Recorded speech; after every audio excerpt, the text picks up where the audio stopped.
friends, today I want to do something a little bit different and do an art video for you.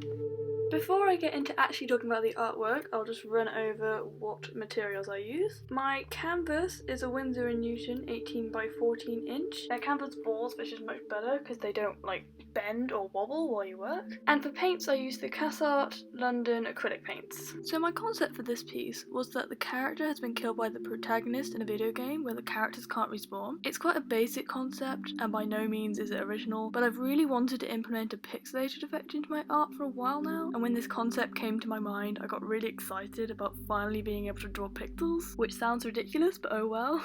Because my idea was that this character had been killed, I wanted him to have a very sad expression, but not one that was over the top, as when I think of characters dying in games where they turn to pixels, like Undertale for example, they don't have very over-exaggerated facial expressions. It's more like he's disappearing after being betrayed by a friend or someone he's trusted. He doesn't hate the protagonist, he's not angry, he's just sad that this is what they have become. Now before this painting I had not done any sort of painting in about 2 years, which sounds ridiculous, but after my A-levels I sort of gave up on art for a really long time. If I did create art I would always use coloured pencils on mid-tone paper, it's my go-to. However, I was pleasantly surprised with how this turned out. I really wasn't expecting things to go as smoothly as they did, but it turns out my muscle memory is actually much better than I thought it was going to be. For the face I decided to build up from my lightest tones to my darkest tones as I didn't want too much contrast. I find it easier to control this way around, and if I wanted more contrast or an exaggerated contrast between my lights and shadows, I would first go in my deeper shade, then the highlight, then build the colours in between. But again, I wanted to go for a really nice soft look so that the hair in the glitch section stand out a lot more later on. It doesn't actually end up looking that soft, but those were my intentions. But I'm not really mad at myself as it does push the wrinkles in a bit more that I did in between the eyebrows that I wish I'd done on the forehead,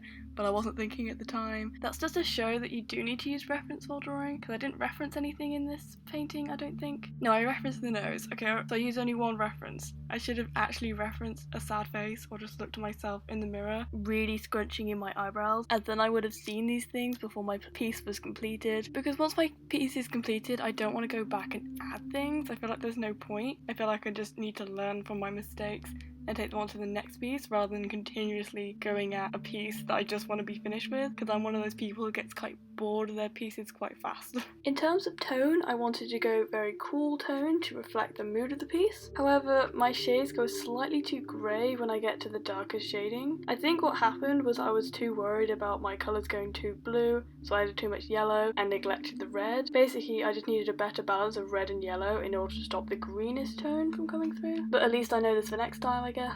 So in terms of composition in this piece, I really didn't push myself. When I was sketching it, I did try and put a hand up near the mouth, but I found it far too difficult. I really need to get back into practice, definitely. I feel like putting a hand there would have enhanced the mood just a little bit more and made him seem more distraught rather than just vaguely sad about disappearing. But with that being said, I did end up really liking this piece.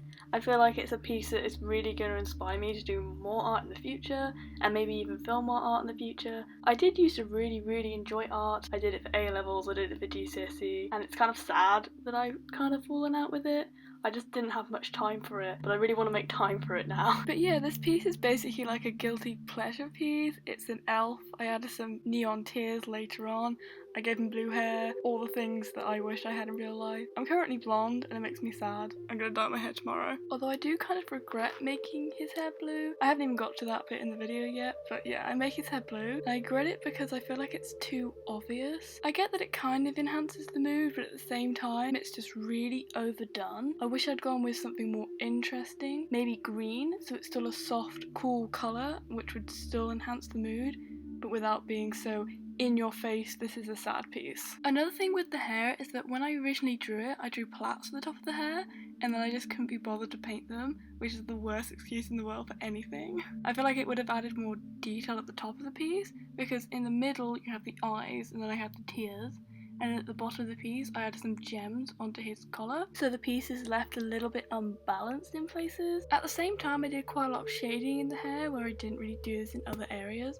I kind of overdid it with the hair, which you will see a bit later on, but I do like the look of it, so I don't think I'd change it if I did it again. I just think next time I need to be more mindful of how the whole piece looks overall, rather than just focusing on one area at a time. Back to my process. When I paint or draw hair, I block in the base colours first, then go back in and add more depth and shadows. So for the base, I decided to go in with varying shades of blue, just to add a bit more interest. Originally I was going to gradient each strand from dark to light to give it a more realistic look, as, let's be honest, no one would bother dyeing sections of their hair different shades of blue, but he's an elf, so why not? And to shade, I went in with purple, as if I used the same colour, only darker, my hair either comes out looking too flat or too shiny, and if I go in with a black or grey tinted version of my base, it tends to make the result more muddy and murky. Strangely, this is the part of the piece that went the slowest for me. Obviously, this is mainly due to my decision to use many shades, but there's actually quite a lot of thought that goes into painting hair. I got so caught up in this process, making sure I was happy with the direction,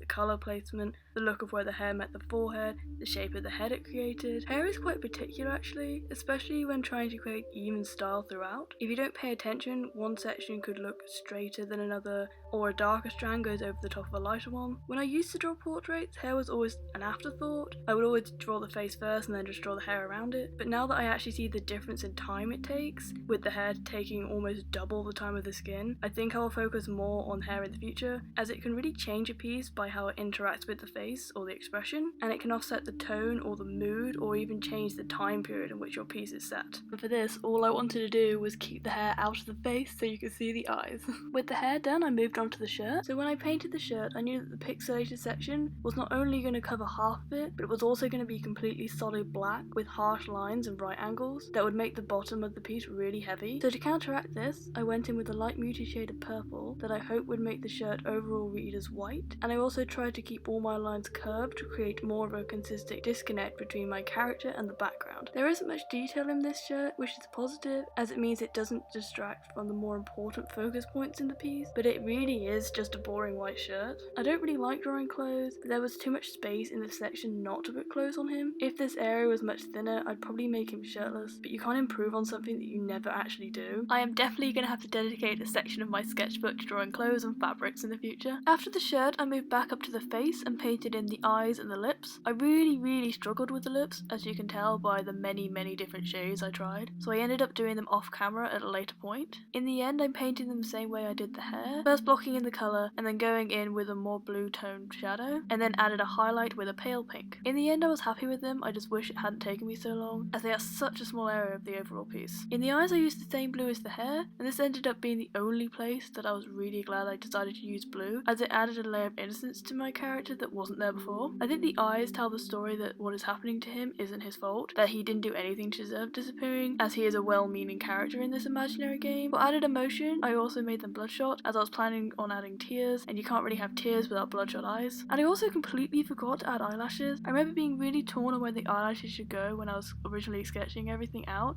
as the hood of the eye was coming all the way down across the pupil, and I guess I just never decided. Looking at it now, I feel like I could have put eyelashes coming up at the front and then at the side, but if I'm honest, I still just don't know. I guess I'm back in my old phase where I would just never draw eyelashes. Kinda looks purposeful with the shape of the eyes, so you don't really notice it. I just notice it more as I'm nitpicking. If you follow me on Instagram, you will already know how much I love adding brightly coloured tears to my makeup looks, and my art is no different. I used pink today, as it is the contrasting colour to blue, while still fitting into the piece cohesively through my use of purple throughout. The true opposite colour of blue is orange, but this would not only make the blue appear brighter in a piece where I wanted to use a more somber colour palette, but it would also not stand out very well against the skin from a distance, as the highlight colour I used on the face is a very orange based tone. This colour also worked really well from a style point of view, as I didn't want to draw realistic or even semi-realistic tears for this piece. I wanted them to look flat or drawn onto the skin as if they were makeup. So that this colour was also elsewhere in the piece, I added some pink earrings and a pink pendant on his shirt collar. I wish I had added more body jewellery, maybe a lip piercing or a nose piercing, and then a hanging bead as an earring that I originally didn't sketch, that I didn't end up adding for some reason. I think I forgot about it, as there isn't much space between the bottom of the ear and the collar. After the earrings were done, I could finally go on to adding the pixelated section. This was really satisfying to do, especially seeing as it was the final section of a long day's process. To keep my pixels all the same size and distance from each other, I used a ruler, and I can honestly say this is the first time I remember ever using a ruler in a final piece of work. If you remember from my original sketch at the beginning, thinking the pixels were going to be much smaller, but in order to make them more readable from a distance, I made them a tad bigger, which I'm very happy with as the face is so big that the pixels would definitely get lost. But yeah, that's my piece all finished. I really hope you like it and you also enjoyed my little commentary over the top. While you're here, please don't forget to give this video a thumbs up and subscribe as I post new content every single Sunday,